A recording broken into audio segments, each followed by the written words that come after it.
Look at us, right on time and everything. Hey, everybody, welcome to another episode of Mastering Modern Selling. Carson, this is episode 105. I Amazing. can't believe that. No, Yeah, that's crazy. every time I think about the episode count, I think back to the early episodes. I think back to when it started and when you guys kind of came to me with the idea. But then I also think about the early episodes and how far we've come.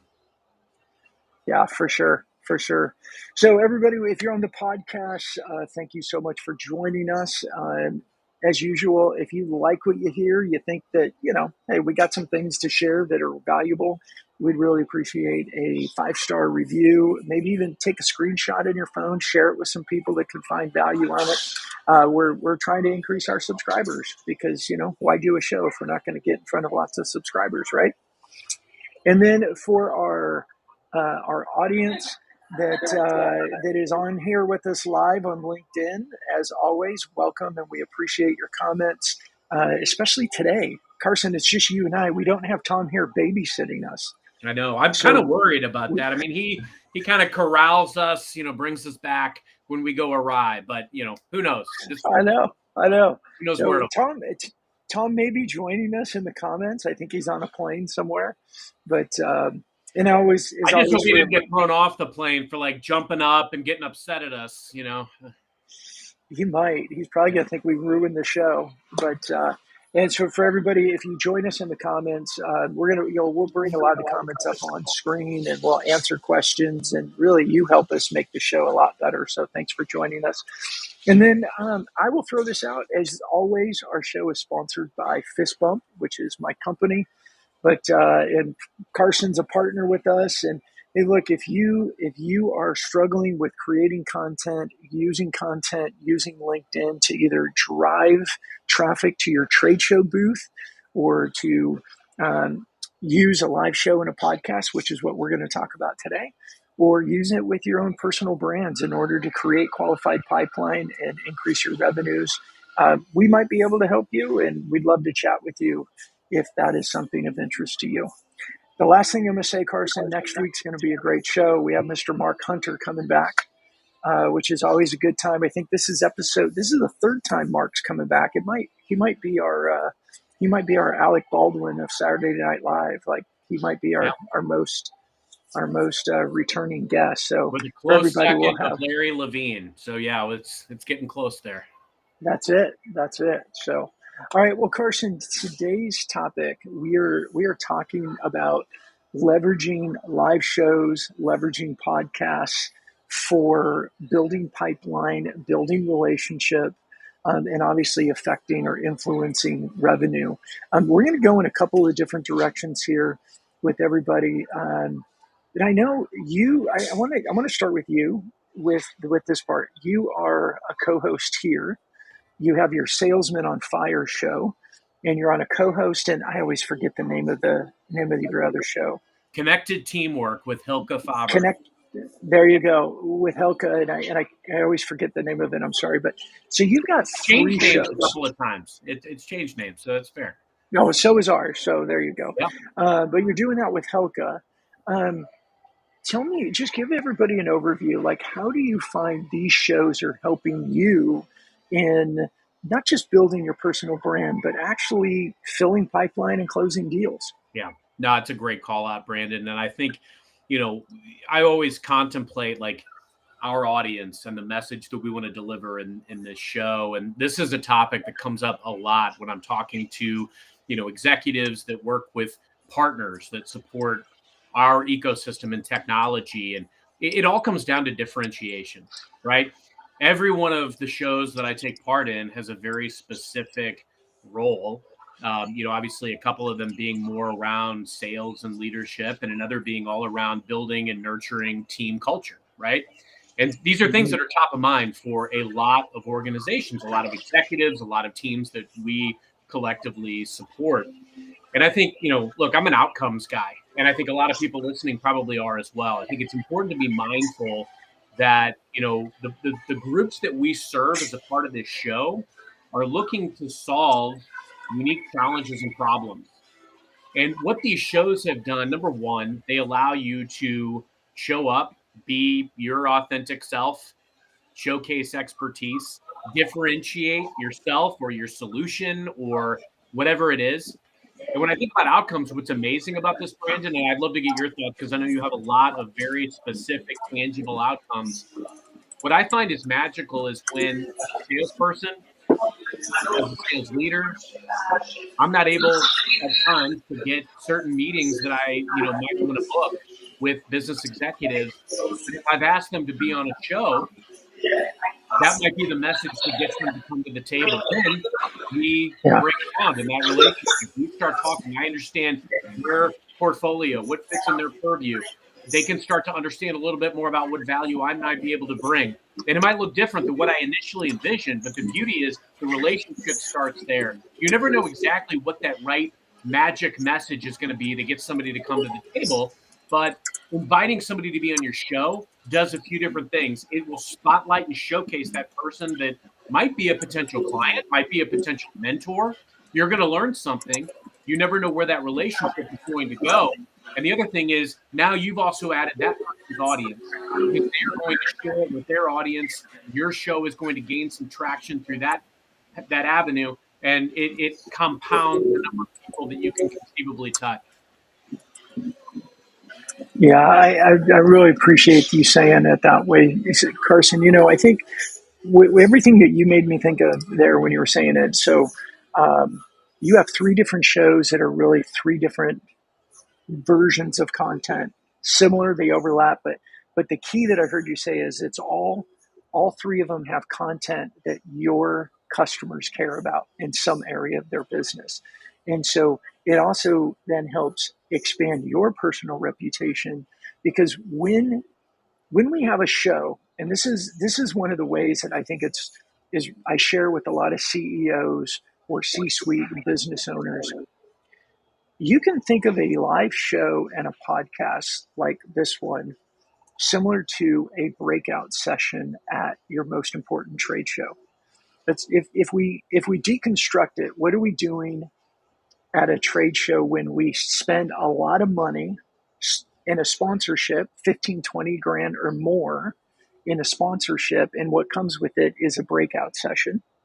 And then you're in the agenda and you have your topic and you get to choose who you put on stage. And the goal is to get as many people in the audience as you can because you get to be on stage. And sometimes you invite your customers to come on stage and share their stories and be a part of it. And you got this little opportunity that you paid for where you get to be on stage. You get to have people in the audience. You get to build your brand awareness. You get to go on stage and go, hi, I'm so-and-so. This is who I am. This is what we're going to talk about today. You get to share your expertise. And like I said a bit ago, sometimes you bring your customers on stage with you and you let them tell their stories. Doesn't that sound a lot like what we do every stinking week? And we're not spending 25 grand at a one-time event in order to make it happen. And I think that this is why live shows and podcasts are so important. And I know a lot of people will look at it and say, oh, we tried a show years ago and it didn't work. It didn't pay off. I think a lot of companies start shows, but they don't necessarily know how to extend it or how to look at the attribution of the conversations that it generates. And so without the right attribution models, they erroneously come to the conclusion that the show didn't really lead to any business. And so they shut it down and move on. But I think one of the things that teams, that leaders really need to take a look at is when you look at it from that lens of a trade show, you find a lot of value in that, but it's always looking at the ROI. 15 grand, 20 grand, 30 grand, 50 grand sponsorship. Is it really worth it to get a couple hundred people in the audience? What if you could do that every single week? And in your industry, you become known as the show. And I really wish Tom was here with us today because he's got some great data on his other show too, around the horn and wholesale distribution and what they've been doing with it. But I'll be prepared to talk about it. So I think just kind of laying that foundation, what Carson said was he's got 3 shows with different content, but the core is that all that content is important to his customers. And what I was trying to lay for everybody is a vision of what a live show and podcast can do for you by showing the analogy of comparing it to a breakout session, which is very, very expensive. Carson, what do you think? How else would you explain that for people to understand like the foundation of these shows and the value of them? Yeah, I think that's brilliant, Brandon. I mean, look, we talk on the show a lot about there is no magic silver bullet. You got to be where your customers are, and you've got to invest in these different mediums. And so we talk a lot about being on LinkedIn and different social channels and things of that stature. The beauty of doing these shows is that first off, you have the ability to send invitations to the people that you want to send by geography, by industry vertical, by keywords, whatever it is. You can also show up on LinkedIn, X, Instagram, TikTok, wherever you want. Furthermore, you have the opportunity to engage the live audience throughout. I mean, we have a lot of prolific commenters throughout these shows, and I love that. People that I feel like I know because they comment on our show constantly.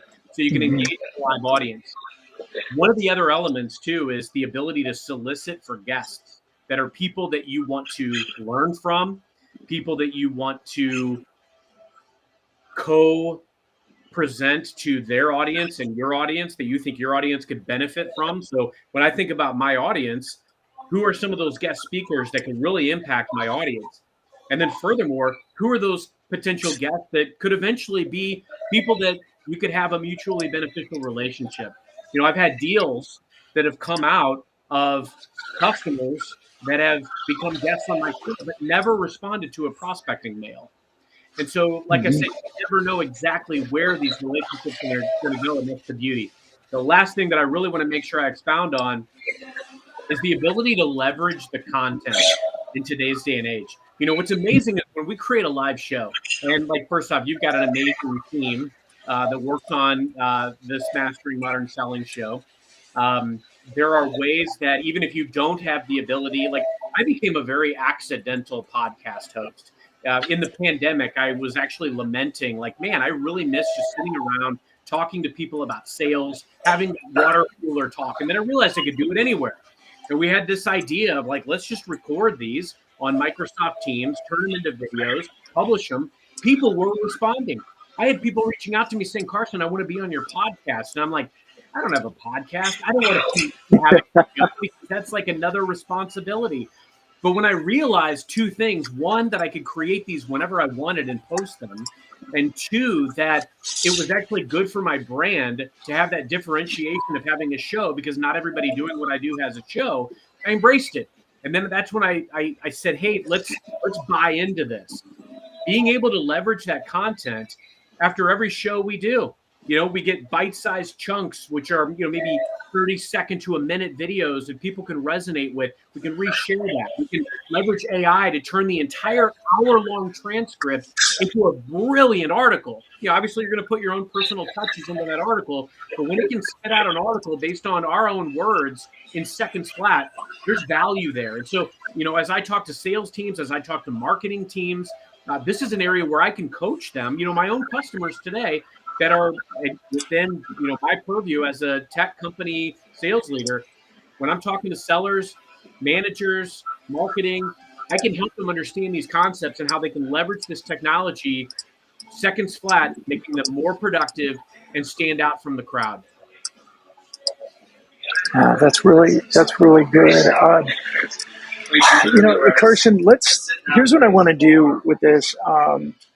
First of all, can we put up Carl's comment on screen? We got to address that. I mean, come on. I'm an accidental most things. Haha. Carl, aren't we all? I'm an accidental salesman. Never intended to go into sales. Yeah. I was an accidental entrepreneur. Oh, crazy. But I think a lot of us end up doing a lot of things accidentally because we see something and we just kind of start sniffing and going down a path. And next thing you know, you're like, oh, here I am. Carson, I want to do this for everybody listening. Let's coordinate this a bit because this topic could go in lots of different directions. I think you and I should address 4 key things 4 key ways that we could use a show to fill pipeline. So number one would be prospects as a guest, and then we can talk about how we do that. Number two would be how we share links to the show with a purpose. Generally, how do we share links to past episodes with prospective customers and use that to build rapport and create conversations?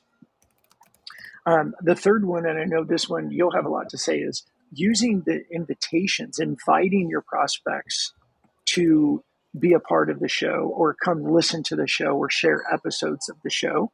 And then I think the fourth one would be how do we use the content from the show to amplify it out and use that to build our personal brand. And I think within that, there's things like we can tap a bit on how we leverage the live audience versus the recorded audience, how this builds brand awareness and brand reputation. And then we can also even address in there how we use the content in a variety of different mediums. So we use video, we use written, we use long form, we use short form. We can tap into those. But I think those 4 key things, I'm just trying to make it easier for our listeners to understand. We're going to talk about how we invite prospects to become guests on our show, how we share links to past episodes with a purpose, especially for prospects, how we use it to invite our prospects to come watch our show, and then how we use the show content after the fact to further grow our reputation and use it to build relationships with people. So, Carson, do you want to start there with how have you used your show to build prospect relationships by inviting them to become a guest on one of your shows? Yeah, that's a great call out, Brandon. And I love that. And there's some key components that I think fit into each of those 4 pillars. I think you nailed them. When you think about prospect as guests, what's the ultimate goal you're after? I mean, you're really looking to extend your reach of influence, right? There's a few different value adds around the guests that you can have. Number one is who are the guests that are going to really serve a value to my potential audience? I've realized over my many, many years of prospecting that not every single customer is going to react and respond to the message that, you think they will respond to or that you want them to respond to. One of the biggest mistakes a lot of sellers make is that they believe that sending a message to a customer or a prospect about what they care about is going to yield the response. That's not the case. We talk on the show all the time about the quality of your message, the probability that they will respond. What is that right message that's going to be the most compelling to get them to respond? Now, there's ways that we can do that where, I'm going to send something that's very mission focused, very mission driven, something I saw on their LinkedIn, something I saw in their company reports. But when I think about leveraging a show, I have another show called Connected Teamwork, right? What are a lot of my prospects? A lot of my prospects are business leaders, right? They've created and they've nurtured a culture. They may have core pillars that they value. And the beauty of outreach is scale. I remember when I was working, Hylke Faber, I've known him for a couple of years. He did a coaching and training session for a teamwork and kind of a culture building for our teams a couple of years back. And I liked it so much, I reached out to him afterwards and I was like, we got to do something together. I don't know what it looks like, but I'd love to do something together. So we bandied around some ideas. We started doing these shows. And to that point, Brandon, we've changed the title a few times. We started out doing some things that were sales related. We started out doing some other things around, limiting beliefs and addressing limiting beliefs in career. And then we settled on teamwork. And the message that I was sending out, we were talking about going out and getting great guests. And he has a consulting practice. I was working with healthcare executives, and now I work with nonprofit executives. And what's a commonality, right? You've got these executives that are creating and nurturing cultures within their organization. And so ideally, the outreach was intended to say, hey, would you be willing or be interested in being a guest on this show? And the amazing turnout and response. Sometimes it was overwhelming how many people were replying. They didn't reply to the prospecting message, the one that sounded probably very similar to a lot of other sales outreaches. And don't get me wrong, I would imagine my prospecting message has a higher probability than some because I'm being very targeted. But You never know what message they're going to react and respond to. And the beauty was they said yes to being on the show. We got an introductory conversation. We kept it to being about the show. Didn't talk about my organization, but as we develop more of a rapport, guess what happens? You start to talk about what you do today, what matters. And I've had multiple of these turn into deals and opportunities in the pipeline. Yeah. Yeah. I think that's, I appreciate you sharing that with everybody and anyone who's listening. Um, there's lots of ways to convert a show and the content into tangible opportunities and revenues, but you've got to build up to it. It's not like turn it on and it, again, we've talked about this before. POs start falling from the sky.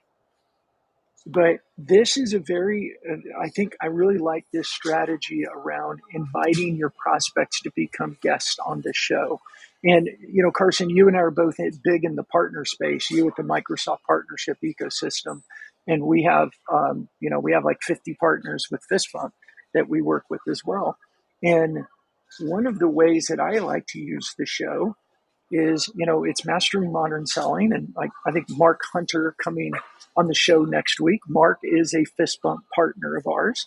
The way that I've developed the relationship with Mark was through the show. Now, granted, I comment on his post. I've engaged Mark in other ways, but the way that really solidified our relationship more was because we reached out and asked Mark to be a guest on the show, which he gladly did because he wants to grow his own personal brand. And he saw our show as an opportunity to expose his brand, himself, and his message to potentially a new audience. So often people are just very excited to become a guest on our show.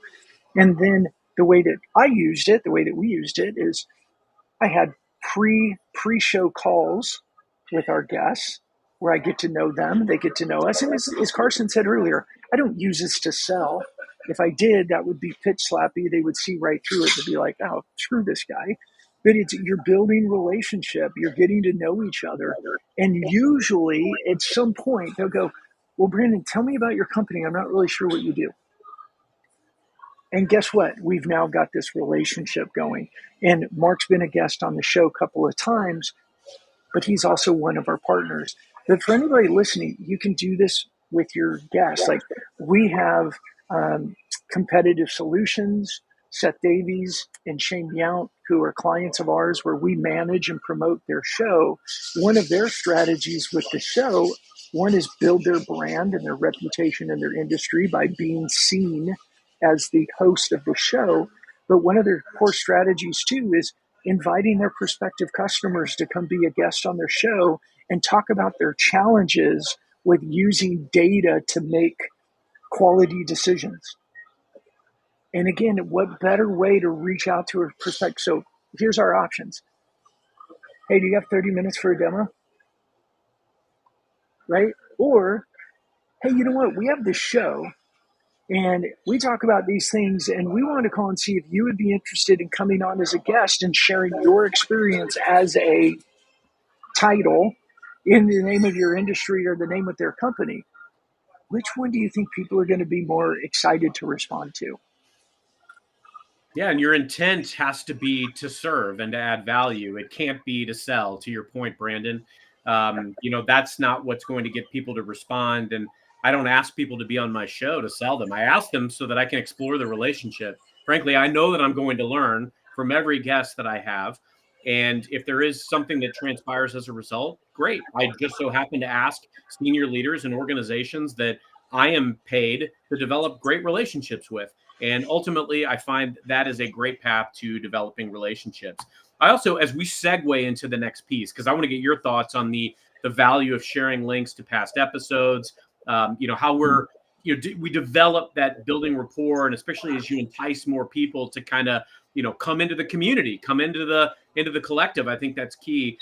I also want to point out something that's very, very poignant for a lot of people that may have considered a show in the past, done a show in the past, said it didn't work, or might be considering a show today. What episode was it when Mastering Modern Selling really kind of blew up? Because, we've done 105 of these now, right? It wasn't some overnight sensation. I mean, there were several episodes that were literally just you and Tom and me talking. And then all of a sudden it was like exponential hockey stick growth. We were number one in the social selling category. We started having absolute rock star guests that were like very well-known, prolific authors and thought leaders. My point is, don't do 5, 6, 10 shows and then just call it a day. Invest in this. And this will also feed the next couple of bullet points, because it's going to feed the ability to send content, past content, and it's also going to feed the ability to leverage the content that you have in different ways. What are your thoughts? How are you seeing value in being able to share links to past episodes? Yeah, I think there's a couple of things there, Carson, and thanks for setting that up. Look, there's an organic way of sharing past episode content, and then there's the targeted paid campaign episode that we use, and I'll share both. So number one, and we talk about this all the time on the show about going slow to move fast. When you're doing your research around your prospects and you can start to identify what some of their challenges are, what things that they're working on or doing, we have now 105 episodes of topics. Now, granted, maybe the first 25 we don't share anymore because we weren't as good. However, let's say the last 55, from 50 on, we have 55 shows that we can share as a link with somebody and a message that said, from my research, I've noticed that your company is challenged with this, or you're hiring more SDRs, or you've laid off SDR teams and you're looking at it, whatever it may be. Here's a link to this episode that was on this with this person as a guest. Here's a link to this episode with this person as a guest, and we get to leverage like, hey, here's our episode with Jeb Blunt. Here's our episode with Daniel Disney. Here's our episode with Alice Hyman. And we have such a variety of guests we have such a variety of topics that we could usually find a show that's going to add value to every prospect, no matter what's going on in their business, and an opportunity for us to show up differently and say, as you always say, show up to serve, show up to serve. Now, for people listening, this isn't passive. It's strategic and it's active, but we are showing up to serve. It just means that we're not leading with the pitch slap, but of course we're strategic. Of course we want more deals. Of course we want to close more opportunities, but we're just not going to do it by going, buy my stuff, buy my stuff, buy my stuff. We strategically show up and go, hey, here's 4 different episodes. Here's 3 different episodes. Here's the links. This is why I'm sharing them with you. Let me know any way that I can help you. And sometimes I get no response. Sometimes I get, hey, thank you. It's more generic. Thanks for sharing it. And sometimes I get, oh my gosh, thank you so much. I'm going to take a look at it. And I go, hey, when you're done listening to it, let me know if you want to talk about it. Like, I want to be there. The more I can help serve, the more that I am going to position myself as that trusted advisor. And we know trusted advisors get more deals. Now, the second way is the paid campaign side. And I could spend the whole show talking about this, but let's just do it really, really quickly. We take shorts, 2 to 4 minute clips from every episode, and we turn that into a post that we then put into an ad. And that ad goes to a custom audience. So for us, we have, and there's probably people listening to us that are sitting there going, hey, I must be in that database. You probably are. We have a list of about 5,000 CEOs, CROs, and CMOs from US-based companies in the $10 million to $100 million range in some professional service industries. What we do is we take a short from every episode and we put it with a paid brand campaign to that custom audience. We want them to see us. It's part of I see you everywhere and I feel like I get to know you. Now, one of the things that we do is that if somebody has watched over 50% of one of our clips, we then move them into a retargeting campaign. And that retargeting video talks about our 3-touch framework. That is how we leverage content in LinkedIn to create qualified pipeline with trade shows, live show and podcasts, and C-suite personal branding. So that's the way that we do it, much more strategic with paid campaigns. And we're spending a couple $1,000s a month with LinkedIn advertising.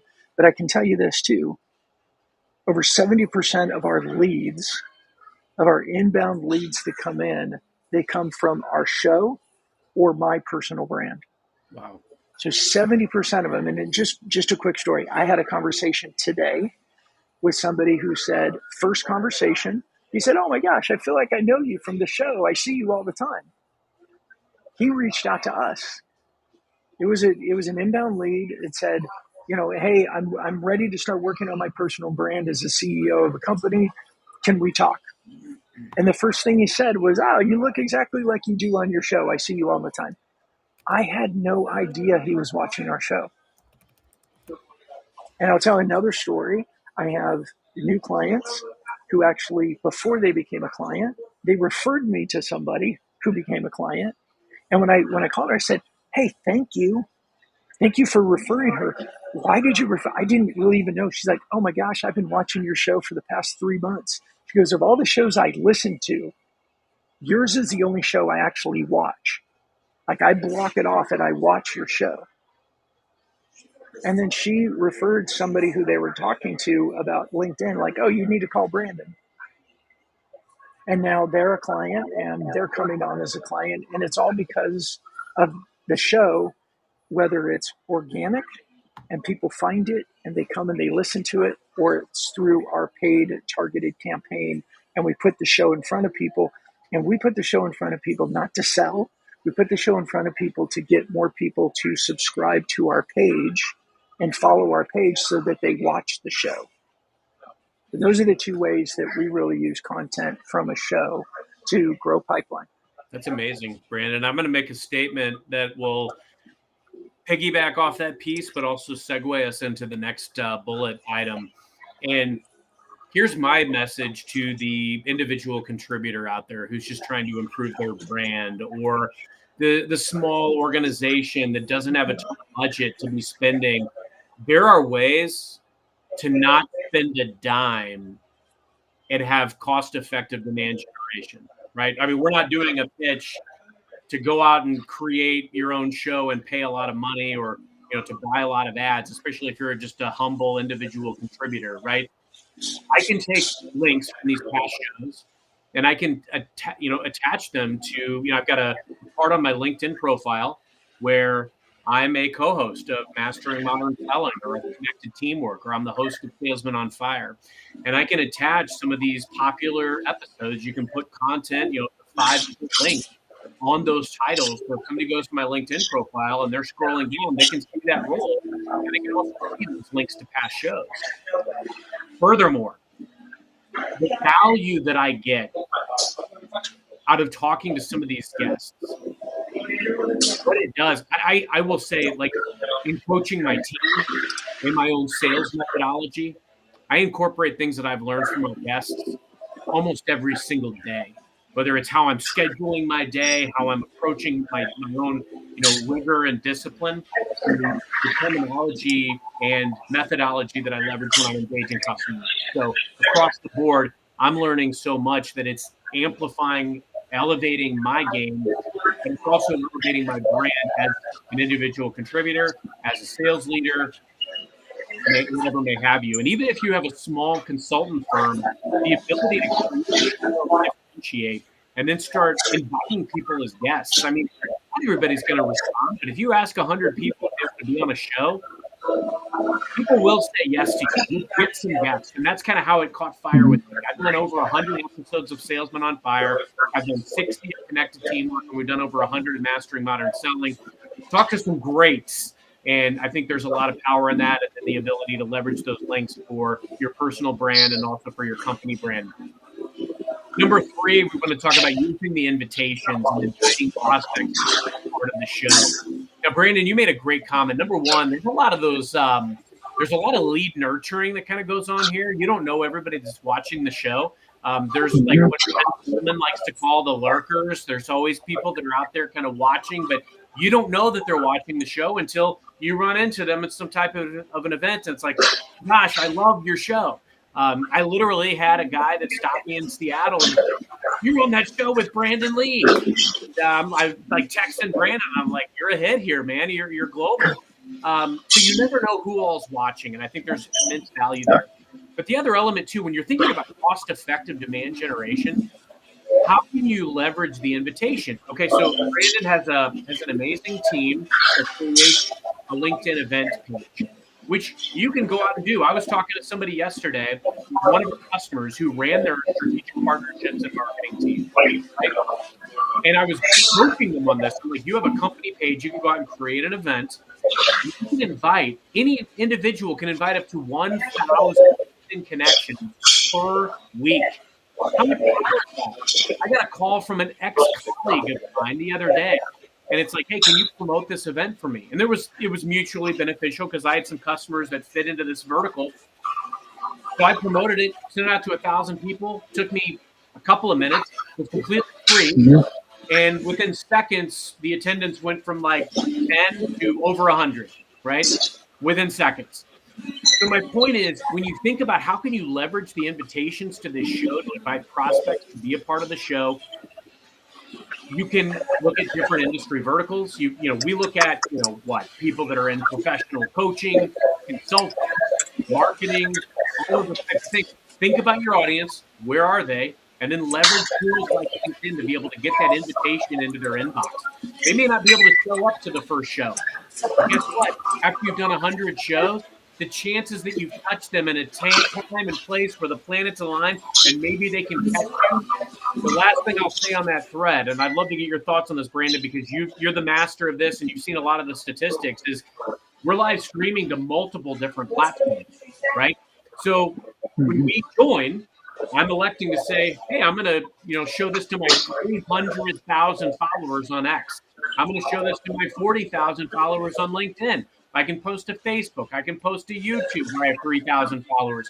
My point is that we've got a lot of ways to continue to touch your followers with this powerful content in a way that there's zero obligation from them. They might see it, something may resonate, and now you've got an audience. Yeah, Carson, as you were saying all that for everybody, Carson says something. He hasn't said it as much for a while, but he says it a lot. Is anything you can do to increase the probability of your success, right? And these are ways to stay top of mind, to increase, call it your personal brand, your reputation, your business brand, with very, very small requirements, like small time requirements. You're talking about you can go to create your event a week ahead of time, and it creates a post in LinkedIn. And then you can share it to your personal account. You can tag people that are going to be a part of it. You can tag your speakers and take advantage of their network. You can go into the event and you hit the button that says manage and that says invite, and it pulls up everybody that you're connected to, a first connection, and you just start clicking. Or you could choose by company. You can go in and scroll, search by company and add a company name, and it'll show you everybody that is your first connection from that company. You can click a button and invite all of them. And as Carson said, you invite up to 1,000 people. Okay, maybe 990 of them don't come to the event. Maybe 990 of them don't even accept the invitation. But all 1,000 of them are going to see your name, they're going to see the show, and you're going to be top of mind for that split second. If you do this every week, you do it routine. Yes, some people are going to go, stop, because I'm not interested. But what we do know about marketing right now, and if you're an individual producer, you're a marketer. Carson used the right word earlier, demand gen. How do we create demand? They need to see us multiple times. They need to see us lots of times. They need to see us in lots of places. And so we can use the invitations as a way to, we're reminding them that we're here. We're reminding them who we are, but we're not asking them for a demo time. We're saying, I'm a host of a show. This is our guest this week. This is the topic we're talking about. Come on over if you want. And over time, what happens is more and more people start coming. I'm gonna address an elephant in our room right now. we're not getting really good commenting engagement today. And I don't know why. I mean, some shows we get and it's our comments are just blown up. So if you're watching this or you're on the podcast, Carl has made 2 comments and nobody else has commented today, which is unusual for us. Now, sometimes it's because Restream has a glitch and it doesn't actually stream it to all of our locations. Maybe it's the week. We're coming to the end of the quarter and more people are focused on closing deals. There's lots of reasons, but it doesn't bother me because we don't do this just for the live show. This is going to go to the podcast. And there's some people that listen to our podcast every week when they're on a treadmill or they're on a rowing machine or they're out for a run or they're behind their steering wheel. They listen to the podcast. So even if we don't get great live engagement, we still have the podcast. We have the shorts. We have the transcripts from a show that we turn into a newsletter with more detail for people that want to consume it.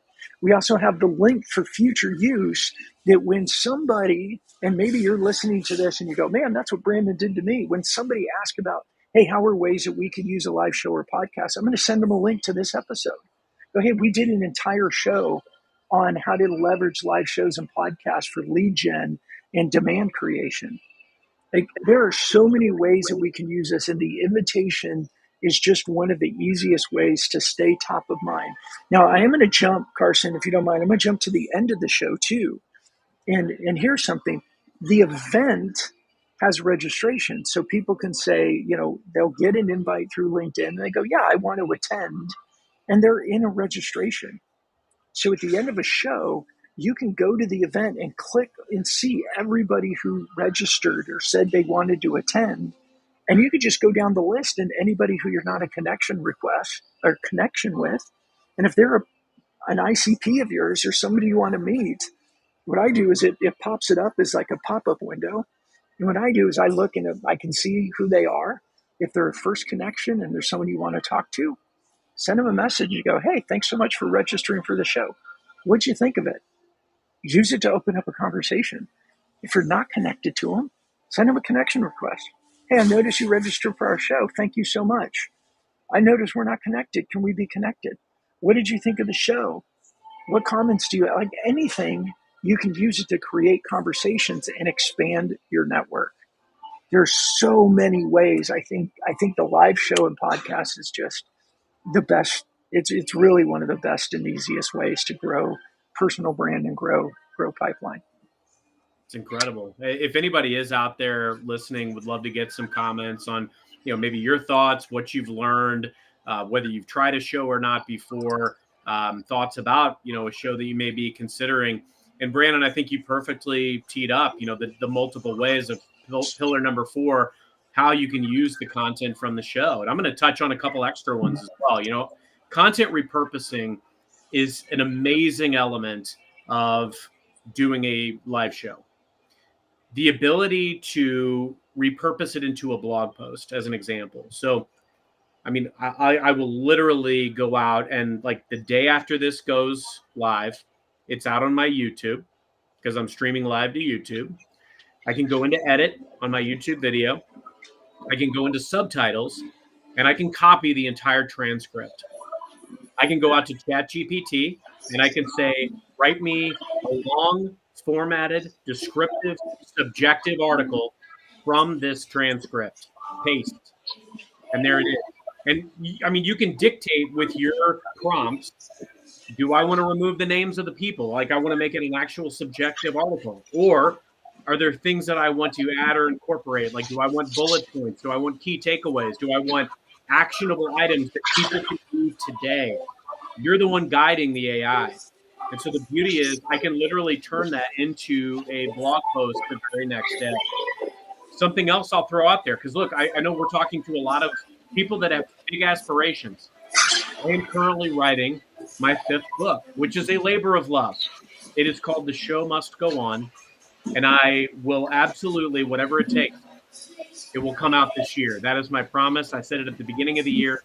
I had a little bit of a lull with it because it's challenging, believe it or not, when you have a full-time job at the greatest company in the world, and you've also got a wife and 3 kids. It's challenging sometimes to find time to write a book. That's why it's taken me like 4 years to do it. However, what's amazing is the ability to go back and like if I Google my name or if I go out to YouTube, there are hundreds of videos of like podcasts that I've been on of other people's shows. Whatever it is, I can go to YouTube. I can find an old podcast that I was on, copy the transcript, do the same thing, paste it, and I can actually literally say, take verbatim the words that Carson said in this transcript, write it in first person, and there's my words. I wrote it. I said it. Now, it's not going directly into the book, but it absolutely helps me with the outline of the book. I can massage it at my own personal flair as I type. But my words that I said to Brandon Lee 2 years ago in a show are there in pristine condition. Mhm. And now I can turn that into a book. How easy is it for you to turn your words into an ebook as an example, and now you're a published author? It's another element of your personal brand, another way that you stand out amongst the crowd. These things matter. These things absolutely matter. So whether it's turning it into blog posts, turning it into your LinkedIn post of the day, I can't tell you how many times I've taken old episodes and like little things that we said about a topic a year ago, and it becomes my blog post for the day or my LinkedIn post for the day. So you can repurpose the content in perpetuity. You can use this forever and turning it into, like you said, social media snippets, turning it into articles, blog posts, books. How powerful is that? Mhm. Carson, how powerful is that? Explain to people, because I think sometimes we get so excited about, oh, when you take this and you turn it into an ebook, and you take this and do that. We take the video and turn it into shorts. Why do we do all that, and how powerful is it? Like, what does that do for you as an independent or as an individual producer? Yeah. What does that do for you? Well, I mean, you said it earlier, Brandon. I mean, it's not everybody is going to be watching this show right now live. So there's, believe it or not, there's people out there closing deals. It's the end of the month, end of the quarter, right? However, the fact that this show is going to exist tomorrow on Spotify or wherever you enjoy your podcasts, the fact that it's going to be a snippet next week on LinkedIn and TikTok and Instagram and YouTube, you're going to meet people where they are when they are. And it is light lift. It's relatively inexpensive. So I use a tool called Opus Clip, Opus AI. I think a lot of people use this. A friend of mine told me about it. And I mean, I can literally go in, take an hour of content. It'll turn it into 30 snippets with transcript already written out. And you can post it anywhere immediately. Light lift, inexpensive, and you meet people exactly where they are when they are. And, you know, it's funny, Brandon, because you made a comment about like, the first episodes of Mastering Modern Selling back when we called it Social Selling for Newbies. I've gone back and I've pulled some like little snips of like our early episodes. We were on to something, and like to be able to do Mm-hmm. it again. You asked about the value. What does it do for me? So what I think is amazing is how many times have you had a conversation with somebody or you said something profound in a show or in an interview or whatever it was, and you're like, man, if I could just regurgitate and leverage that again and again and again, like how powerful would that be? That's how powerful it is. Because you can take that poignant perspective that you shared today and you can turn it into content until the end of time. And so it can continue to invest in future relationships, plant future seeds. And we talked about this on this show before. I may make a post, a video post of something we say today, and maybe it gets 1,000, 2,000, 3,000 impressions. I could turn it into a post that I attach to a picture in a month, have a different spin, use the same transcript, take seconds flat, same concept, same words, and get another 3, 4, 5,000 impressions, different people. And then whenever you talk to your prospective client, I feel like I already know you. That's how impactful it is because you've Yep. created awareness and credibility without really doing much of anything. Yeah, and I think I love, Carson. Look, you have such a good reputation as a salesperson, and you're attached to the largest company in the world with Microsoft. It gives a lot of ooh and ah for people. But what I want everyone to hear what Carson is saying is that he focuses on using this type of content to build, and we can call it a personal brand. It's his reputation. It's staying top of mind. It's growing awareness of who he is. There's a million ways that we can explain it, but basically what it does is people go, "Hey Carson, I see you everywhere, and I feel like I already know you." So when his calls are going out, when his emails are going out, Carson and I did a webinar together teaching the Salesman on Fire methodology. And a lot of the feedback I got from people was, "Oh my gosh, I don't, how does Carson do that?" And I said, one step at a time. He does it one step at a time. The difference between most people and Carson is Carson wants it bad enough that he's willing to do that work. But what I believe Carson is telling everybody today is in this modern time, it's not that much work. It's exactly And it. one of the ways that we make it not so much work is that we have live shows and podcasts because we're going to end up talking for an hour on the show today. And we haven't got as many comments as we normally do, but we're going to have an audio file. We're going to have the video file. We're going to have a whole bunch of shorts. We're going to have the transcripts that we can use all the time. We're going to create a newsletter article out of it. And we're going to have links to this that we can share all the time from 1 hour of work. And what happens with all that is whether it's Carson's story of just happened to be walking through a lobby of an office in Washington at the same time a guy who had recently met me and knew the show. He's like, "You're on the show with Brandon." Or Carson, when you and I had lunch together in the Microsoft office there in St. Louis, St. Louis. Yeah. And that guy's like, "Carson." And, you're like trying to not drop your lunch. The guy was so excited to meet you. And no offense to him, and I'm not trying to embarrass Carson. This is just what happens. That guy knew Carson. He felt like he was buddies with Carson. It's like this mini celebrity thing because of the show. And I'm not saying any of this because we care about being celebrities. What we care about is filling our pipeline. And we fill our pipeline better because people know us and they feel like they know us because of things like a show and the content we post on social. I mean, right now, we can pull up Dr. Joe Hill's comment. Here's a great example. Joe's here on our show. He says he's fired up to post our interview tomorrow. Joe's one of my clients. And we did an interview and we're going to post it as a post and we're going to put it into a advertising campaign to a database of his ideal customers. And we are going to leverage this LinkedIn tool with very strategic content to build his business. But Dr. Joe originally came to me as a client because of the early stages of this show years ago. And now he's back again as another client because of the show and because of the reputation and the credibility that I have with him, primarily because of the show. At least it all started with the show.